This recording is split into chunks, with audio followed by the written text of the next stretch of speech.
Hi friends, welcome to Swati Surabhi Astro. Hope आप सभी लोग अच्छे होंगे। आज बात करेंगे इस वीडियो में हम केतु ग्रह के विषय में।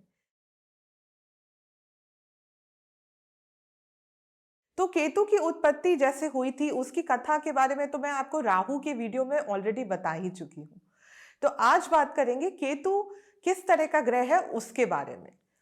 केतु एक छाया ग्रह है। केतु एक मेलेफिक प्लैनेट है।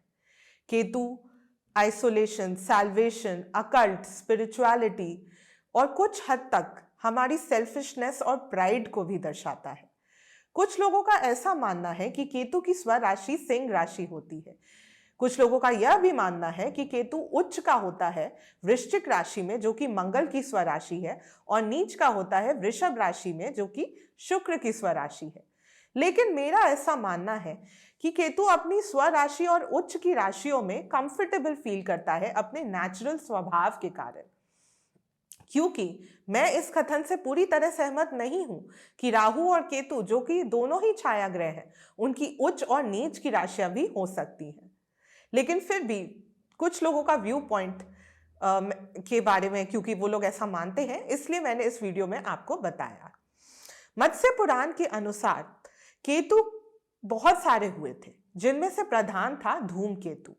केतु का मंडल ध्वजाकार होता है, इसलिए एक झंडे से आप केतु की कल्पना कर सकते हैं। ऐसा कहा जाता है कि केतु की ध्वजा सूर्य की ध्वजा से भी ज्यादा ऊंची लहराती है।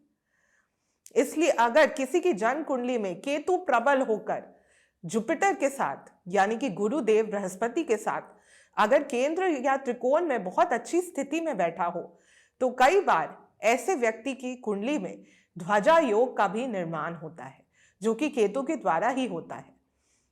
केतु वैसे तो एक क्लेशकारी ग्रह है, लेकिन राहु की अपेक्षा केतु को कम कष्टदायक माना गया है। वो क्यों? क्योंकि केतु हमें धर्म से जोड़ता है।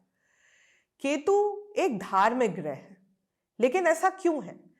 क्योंकि आपने कथा में तो ये सुना ही होगा कि मिनी नामक ब्राह्मण जो स्वरभानु का जो धड़ था, उसे अपने साथ ले गए थे और पुत्र की तरह उसको सेवते थे।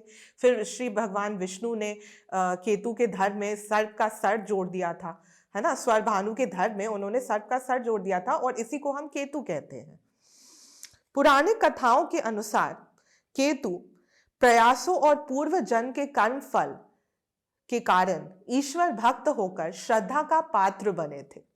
इसीलिए केतु को एक धार्मिक ग्रह माना गया है, जो कि हमें पास्ट लाइफ कर्मास के बारे में भी बताता है। केतु हमारे मैटरनल ग्रैंडफादर और पैटर्नल ग्रैंड मदर को भी दर्शाता है। 12वें भाव का केतु मोक्षकारी माना गया है। अगर किसी की जन्म पत्रिका में केतु 12वें भाव में बहुत बली होके और शुभ ग्रहों के प्रभाव में हो, तो फिर कहते हैं कि ऐसे इंसान को मोक्ष की प्राप्ति भी हो सकती है। केतु भी राहु के समान ही शुक्र और शनि को अपना मित्र मानता है, सूर्य, चंद्रमा और मंगल को अपना शत्रु मानता है, और गुरु और बुध को सम मानता है।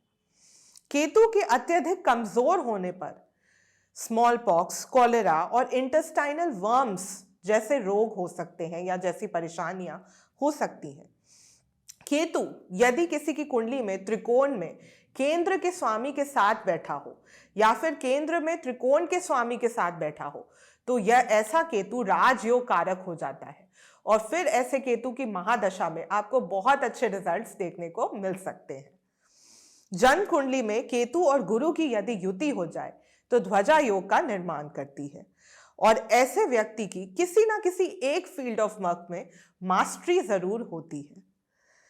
जन्म कुंडली में केतु और राहु की सूर्य और चंद्रमा के संग युति जो है वो अच्छी नहीं मानी जाती है, क्योंकि केतु और राहु दोनों ही सूर्य और चंद्रमा को अपना शत्रु मानते हैं, क्योंकि सूर्य और चंद्रमा ने ही तो स्वरभानु का भेद खोला था, है ना।